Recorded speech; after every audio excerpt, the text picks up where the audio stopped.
Hello friends, स्वागत है आज आप सबका फिर से 5G method by Rahul Sharma YouTube channel पे। मैं राहुल सर आप सबके बीच से एक नया और बहुत ही आवश्यक सूचना लेकर आया हूँ। आज के इस वीडियो में हम लोग समझेंगे कि अभी जो हाल फिलहाल में बिहार सरकार ने बहाली के लिए जो नोटिफिकेशन आउट किया है उसके बारे में हम लोग डिटेल से समझेंगे। तो देखिए, आज जो हम लोग चर्चा करने वाले हैं वो है पर्यावरण, वन एवं जलवायु परिवर्तन विभाग, यानी कि हम इसको वनपाल यानी फॉरेस्टर पे चर्चा किया जाएगा। तो इसकी जो बहाली है कुल 236 सीट पे बहाली हो रही है इसके लिए, और ये जो फॉर्म है 27/7/2020 से लेकर के 10/9/2020 तक ये फॉर्म अप्लाई होगा। यानी कि 27/7/2020 यानी 27 जुलाई 2020 से लेकर के 10/9/2020 यानी 10 सितंबर 2020 तक इसका फॉर्म अप्लाई होगा। और इसमें हम लोग देखेंगे कि सबका अलग अलग सीट है। जैसे जनरल के जो उम्मीदवार हैं उनके लिए 91 सीट है। EWS यानी जो विद्यार्थी आर्थिक रूप से कमज़ोर हैं उनके लिए 23 सीट है। अनुसूचित जाति के लिए 37 सीट है। अनुसूचित जनजाति के लिए 3 सीट है। अत्यंत पिछड़ा वर्ग के लिए 49 सीट है। और पिछड़ा वर्ग के जो विद्यार्थी हैं उनके लिए 24 सीट है। यानी ये रिक्तियाँ है category wise general, OBC, EWS, SC और ST का। और हाँ, इसमें महिलाओं का भी सीट इंक्लूड है, यानी कि महिलाओं के लिए 35% आरक्षण है, यानी इसमें महिलाओं का भी सीट इंक्लूड है।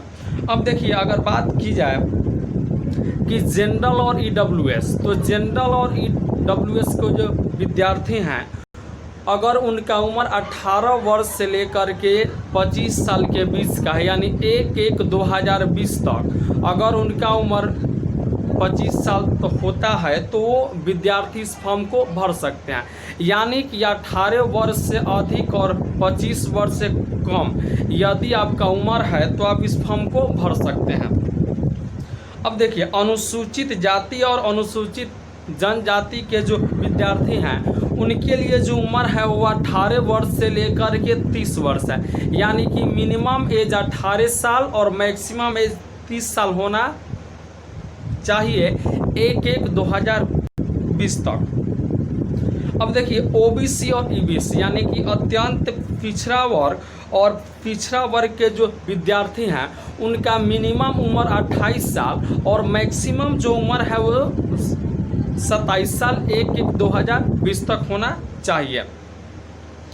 अब देखिए, अब यदि ऊंचाई की बात की जाए तो अगर ऊंचाई की बात किया जाएगा तो अनुसूचित जाति और अनुसूचित जनजाति, अनुसूचित जाति और अनुसूचित जनजाति के जो विद्यार्थी हैं उनके लिए हाइट की रिक्वायरमेंट है 160 सेंटीमीटर। और इसके अलावा जो भी हैं जैसे जनरल के, EWS, OBC और EBC, इनके लिए जो हाइट है वो 165 सेंटीमीटर है। अब यदि सीना की बात की जाए, छाती की बात की जाए, तो अनुसूचित जाति और अनुसूचित जनजाति के उम्मीदवार के लिए जो सीना है वो बिना फुलाए 79 सेंटीमीटर और फुलाने के बाद 5 सेंटीमीटर यानी सीना उनका क्या हो, बढ़ जाए। और यदि बात की जाए जनरल की, EWS की, OBC और EBC की, तो इनके लिए जो सीना है वो 81 सेंटीमीटर बिना फुलाए और फुलाने के बाद 5 सेंटीमीटर सीना इनका बढ़ जाए। अब देखिए, अब इसमें कौन से विद्यार्थी इसका फॉर्म भर सकते हैं। तो वैसे विद्यार्थी जो इंटरमीडिएट साइंस जिस विषय से किए हैं वो इस फॉर्म को भर सकते हैं। यानी यदि आप इंटर में साइंस विषय लिए हैं, साइंस यानी फिजिक्स केमिस्ट्री मैथ या फिजिक्स केमिस्ट्री बायोलॉजी, अगर ये लिए हैं तो आप इस फॉर्म को निश्चित रूप से भर सकते हैं। अब देखिए, अब अगर बात की जाए फी की, तो जो व्यक्ति जनरल हैं, EWS हैं, OBC है और EBC है, उनके लिए 450 रुपये शुल्क देने होंगे। और जो बच्चे अनुसूचित जाति और अनुसूचित जनजाति है वो 112 रुपये शुल्क देंगे। अब देखिए, अब इसके बाद क्या है कि जब आपका फॉर्म फिलअप हो जाएगा तो एक डेट घोषित होगा एग्ज़ाम का। तो एग्ज़ाम का जब डेट घोषित होगा तो उससे पहले आपको एक एडमिट कार्ड आएगा। तो एडमिट कार्ड जब आएगा तो फर्स्ट स्टेप में आपका क्या होगा, एग्ज़ाम होगा।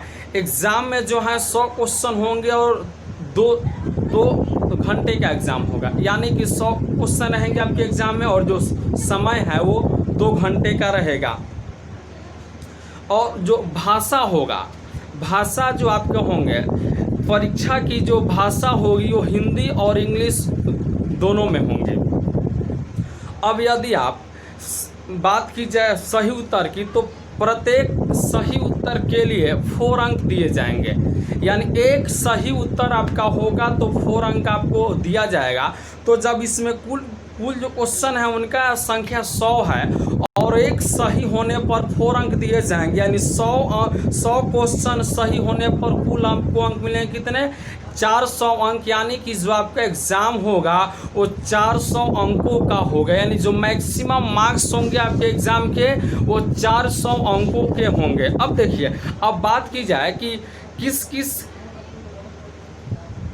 मतलब कि चैप्टर से आपके एग्ज़ाम में क्वेश्चन आएंगे। तो देखिए, अगर सबसे पहले बात की जाए तो सामान्य ज्ञान से, सामान्य ज्ञान यानी कि जनरल नॉलेज से आपके एग्ज़ाम में 15 क्वेश्चन रहेंगे। उसके बाद फिर रीजनिंग यानी कि तार्किक कौशल से 15 क्वेश्चन रहेंगे इससे भी। यानी कि 15 क्वेश्चन रहेंगे सामान्य ज्ञान से और 15 रहेंगे आपके रीजनिंग से। इसके बाद 50 क्वेश्चन जो आपके हैं वो रहेंगे फिजिक्स से, केमिस्ट्री से, बायोलॉजी या मैथमेटिक्स से। देखिए, आपको एग्ज़ाम हॉल में 50 नंबर के जो एग्ज़ाम होंगे उसमें फिजिक्स रहेगा, केमिस्ट्री रहेगा। अब इसके बाद आपको बायोलॉजी और मैथमेटिक्स किसी 2 विषय में से एक विषय को चुनना होगा और जो उसका कोड होगा उसे OMR शीट पर भरना होगा। जैसे यदि आप मैथ्स आपको बनाना है तो जो मैथ्स का कोड है उसे OMR शीट पे भरना होगा। या यदि आपको बायोलॉजी बनाना है, बायोलॉजी का क्वेश्चन आपको हल करना है, तो आपको जो बायोलॉजी का कोड दिया हुआ है उसको OMR शीट पे भर देना होगा। ये बात हमेशा याद रखेंगे। उसके बाद 20 क्वेश्चन जो होंगे वो हिंदी और इंग्लिश का होंगे। यानी 10 क्वेश्चन हिंदी का होगा और 10 क्वेश्चन अंग्रेजी का होगा। तो देखिए, 15 क्वेश्चन रहेंगे सामान्य ज्ञान के, 15 क्वेश्चन रहेंगे आपके रीजनिंग के, 50 क्वेश्चन रहेंगे फिजिक्स, केमिस्ट्री, बायोलॉजी या मैथमेटिक्स। यानी कि या तो बायोलॉजी या फिर मैथमेटिक्स। और 20 क्वेश्चन जो आपके रहेंगे वो हिंदी या इंग्लिश से रहेंगे। तो टोटल मिलाकर हो गया कितना, 100 क्वेश्चन जो 400 नंबर के होंगे। अब देखिए, अब बात की जाए ऋणात्मक अंकन की, यानी कि निगेटिव मार्क्स की अगर बात की जाए तो इस परीक्षा में निगेटिव मार्क्स भी है। जो निगेटिव मार्क्स 1/3 है। यानी कि गलत उत्तर होने पर दंड स्वरूप आपको 1/3 अंक माइनस हो जाएंगे। यानी सही में से 1/3 अंक माइनस हो जाएंगे एक क्वेश्चन गलत होने पर। जो बच्चे रिटन क्वालिफाई कर जाएंगे उनको फिजिकल के लिए बुलाया जाएगा। और जो रिटन है, रिटन में 2 गुना रिजल्ट होंगे सीट के। यानी कि अगर जनरल का 90 सीट है तो 180 रिजल्ट होगा। अगर अनुसूचित जाति का मान लीजिए 100 सीट है ना, जो भी सीट है, हम आपको एग्जांपल दे रहे हैं, मान लीजिए अगर अनुसूचित जाति का 100 सीट है तो उसके डबल रिजल्ट होंगे, यानी कि 200 बच्चों को बुलाया जाएगा दौड़ने के लिए, फिजिकल के लिए। तो अगर फिजिकल की बात की जाए तो फिजिकल की अगर बात किया जाए तो आपको 4 घंटे में 25 किलोमीटर दौड़ना होगा। या तो आप दौड़ के जाओ या फिर चल के जाओ। ये पुरुष उम्मीदवार के लिए है। और यदि महिला उम्मीदवार की बात की जाए तो महिला उम्मीदवार के लिए 4 घंटे में 14 किलोमीटर दौड़ना होगा। और हाँ, एक और बात, महिला उम्मीदवार जो होगी अनुसूचित जाति की या अनुसूचित जनजाति की, उनके लिए जो हाइट है वो 155 सेंटीमीटर है। लेकिन अगर इसके अलावा जैसे महिला अगर जनरल का हो, EWS का हो या फिर OBC का हो या फिर EBC का हो, तो इनके लिए जो है हाइट 160 सेंटीमीटर अनिवार्य है ना। तो ये आपका नोटिफिकेशन है 27 जुलाई 2020, यानी आज से फॉर्म अप्लाई स्टार्ट हो जाएगा। और जो इसका लास्ट डेट है वो है 10 सितंबर 2020। तो चलिए, मेरा शुभकामना आप सबके साथ है। तब तक के लिए नमस्कार।